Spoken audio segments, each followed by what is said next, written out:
Ex-cult members, what is your story? I joined because I was homeless and they promised to get me clean and sober.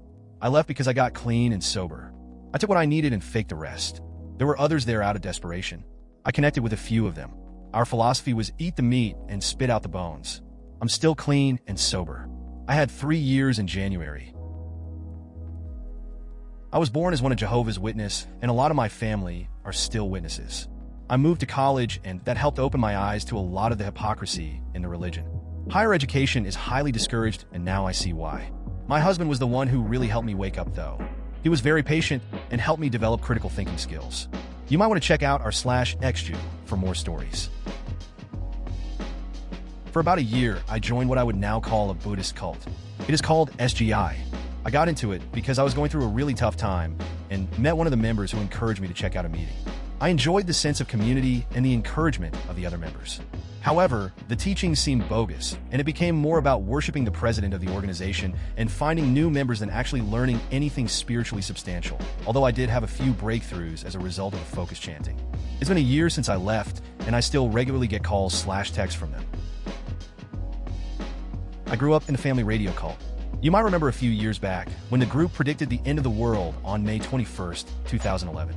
I left because, spoiler alert, the prophecy failed. I was happy to exit during the internal chaos that ensued in the cult afterwards. For years later, and I'm a pretty healthy young adult who has pulled herself together. I feel like I probably missed the party, but my parents have been Scientologists since I was 2, so I was essentially born into it. I'm no longer an active member of the church. My priorities mostly took me elsewhere, and some of the movements coming within the church I found myself in disagreement with. My father is still involved with the church extensively. My mother's involvement mirrors my own in very little at all.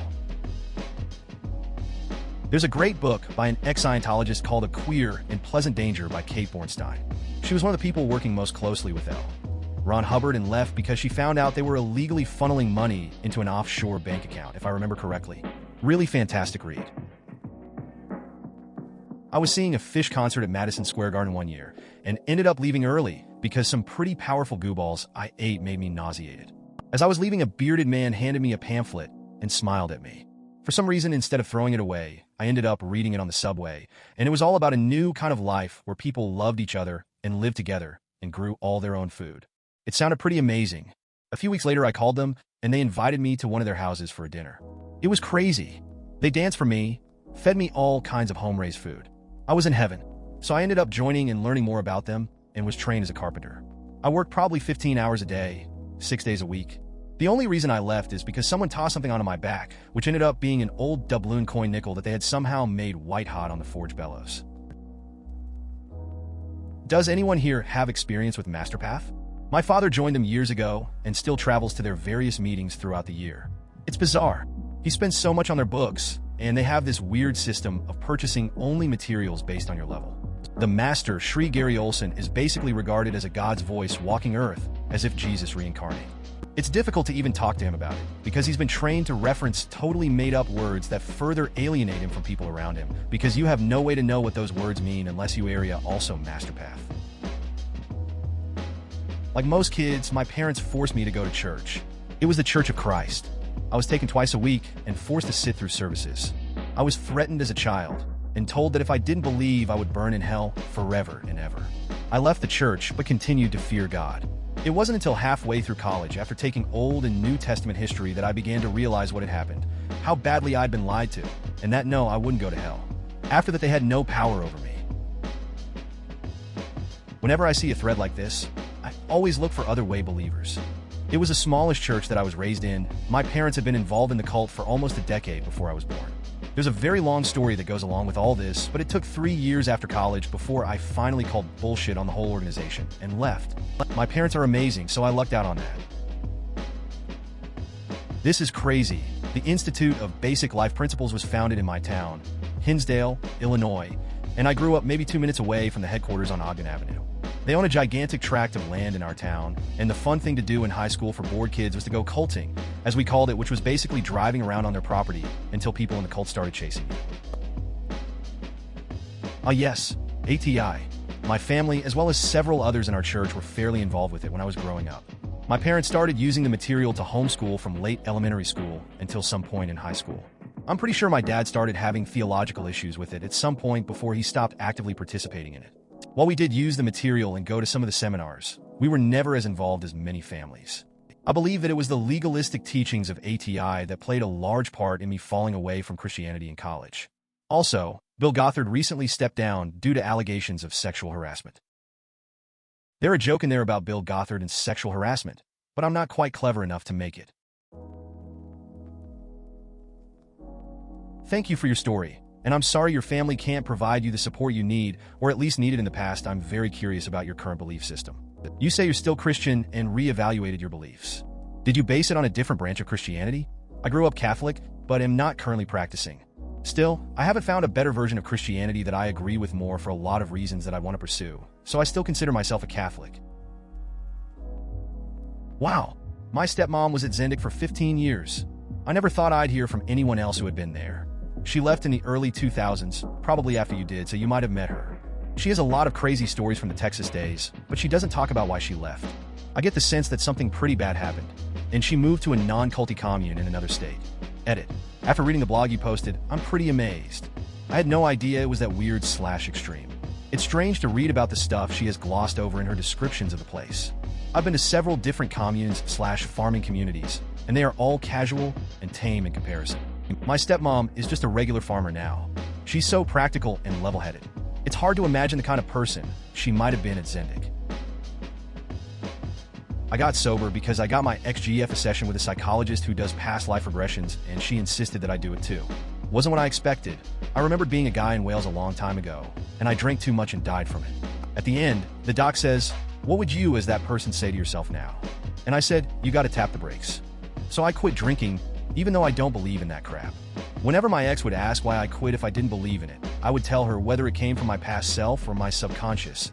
It seemed like reasonable advice. She killed herself last year. As a believer in reincarnation, she always told me that it was pointless to try to escape the lessons you're supposed to learn in this life. She called it a life path through self-harm, because you would just have to come back and learn it again. Better luck next time, Susie. Miss you.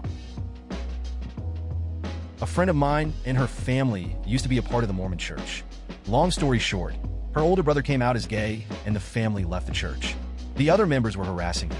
My friend's family decided his happiness was more important to them than being accepted by the other members, especially since the only way to be accepted was for him to marry a woman and be miserable his whole life. Her brother is getting married to the man he loves this summer, and her family couldn't be happier. Smiley face. I have a Jehovah's Witness church near to my home, and we regularly receive Watchtower magazines. I've often seen teens and older kids helping deliver. What was it like going through your teens whilst being a Jehovah's Witness, if you don't mind sharing that? I ask as I've always felt a bit sorry for them doing the delivery. Anytime they eased out for a family vacation or for non-church social events, the congregation guilt them, to put it lightly. Traditional society was bad. They shouldn't be spending their time doing worldly things. We need you need us, etc. We had this happen at a previous church. Like if we woke up and weren't assigned to work anything that day, why a church of 75 members needed for greeters I'll never know, we would get guilt if we didn't attend anyway. You aren't attending the 7 a.m. prayer services before work? Why? You didn't stay until 10 p.m. during the prayer part of the revival? Why not? It never got to full cult levels, but the early red flags were there. I went to school with a gal who had this sort of thing happen to her. She disappeared after 8th grade and then reappeared when we were all 17 or so. I clearly remember her saying that her parents paid for someone to basically kidnap her to take her to a behavior modification school. At the time, I wasn't sure if her story was true, but after reading this, I doubt she could have made it up. I can't believe organizations like this exist in the States. Holy shit, I was in SGI too. It actually did change my life. I think it depends on the chapter and the country. I am from India, and the SGI people here are very friendly. They didn't preach me much on getting other members, but what they told me was to chant with them regularly. I was going through major depression, and I needed something, though my religion is very spiritual Hindu, but I am not. I chanted for a year, staring at a wall, and just letting my concerns out. I like the fact they listened to me and said really nice things. I don't think they're bad people. I like that community. Reason I left was because I got too busy with everything else. And the good thing is, they totally accepted it and were really cool with it. Wouldn't call SGI a cult. Isn't a cult organization one that you are afraid to leave, whether it is because people will threaten you, harass you, shun you, etc.? Have a friend who left the SGI as in she never really took it seriously in the first place. She still gets emails occasionally, but nothing crazy nearing harassment. This is Canada, by the way. Don't know if other countries have different SGI cultures. I left AA for the same reasons you did. It felt like I was an AA addict, and I couldn't do anything without the consent of the elders. Then a friend suggested that I take the good and leave the bad of the program. I took a few life lessons like gratitude is the secret of happiness, and acceptance is the answer to all my problems, and left all the shame in those god-awful meetings.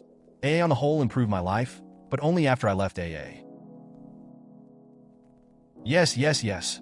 I wound up in prison and paroled to a 12-step inpatient rehab. That place was the pits, and so were the meetings.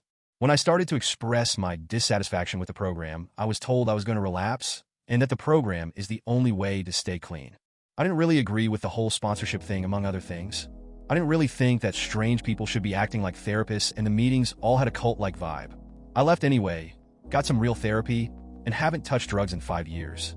I drink occasionally, but am usually too busy to do that anyway. I love this comment. I felt the same way when I did inpatient and still do. I had to attend outpatient groups, and man, the glares I got for saying AA was like a cult were awful. I demanded a different program from everyone else while inpatient, and the therapist begrudgingly ordered me the Smart Recovery Workbook. It helped me reprioritize my life, discover the root of my depression that was causing me to drink, and it keeps me in check from getting to that point again. Well, eventually the top boss man dies, and his kid takes over and basically says his dad was wrong, and this guy named Jesus is pretty cool, and we should start looking into the New Testament. Armstrong's kid didn't take over after his death. It was Joseph Tkach who succeeded Armstrong as pastor general and implemented the major changes in doctrine which resulted in the huge loss of membership. A few years later, Tkach died and his son did take the helm, but he didn't say his dad was wrong or rock the boat with further significant doctrinal changes. Wouldn't have mattered much if he had. The church was already down to a fraction of its original membership at that point anyway because of Tkach Sr.'s actions. Edit. Regardless of these details, the whole thing was still batshit crazy. I was in the Worldwide Church of God in the late 80s as a toddler. My dad got us involved, and my mom wasn't a Christian at the time. She felt that what was being preached wasn't what she had heard about Christianity from her grandparents, so she read the Bible from cover to cover.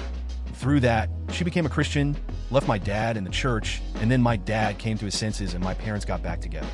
I didn't have Christmas until I was 2, didn't dress up for Halloween either until that time. Crazy place, and my mom says the worship music sucked. My dad still won't eat pork. Upside? I was brought up in that. You don't realize how crazy you are until you're out of it. My experience was a little different though. I would sit back and watch more than participate because I never really bought into it. This made people label me a bad kid, even though I was a great kid. But I guess not dancing and speaking in tongues and running the aisles equals devil worshiper. 1. Were you born into it? 2. Is it an Indian thing from India? How did it get so popular in the US? 3. Did you learn Hindi or Sanskrit? 4. Were there good things about it? Did they make it really difficult for people to leave? I've wondered how the HKs are doing these days.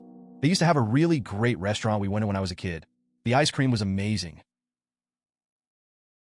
Please consider subscribing if you enjoyed. Love.